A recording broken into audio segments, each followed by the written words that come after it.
لا تقولوا راعنا مثل أهل الكتاب، لا تقولوا راعنا مثل اليهود. إذا كان الله عز وجل نهانا في أول النداء عن أن نتشبه باليهود أو أهل الكتاب في قول لا يحتمل الخطأ، فما بالكم فيما هو أعلى منه من اللبس والفعل والاحتفال بغير ما أنزل الله.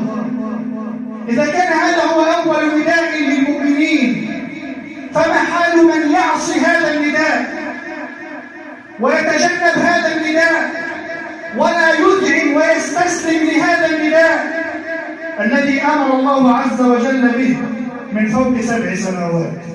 يا أيها الذين آمنوا لا تقولوا راعنا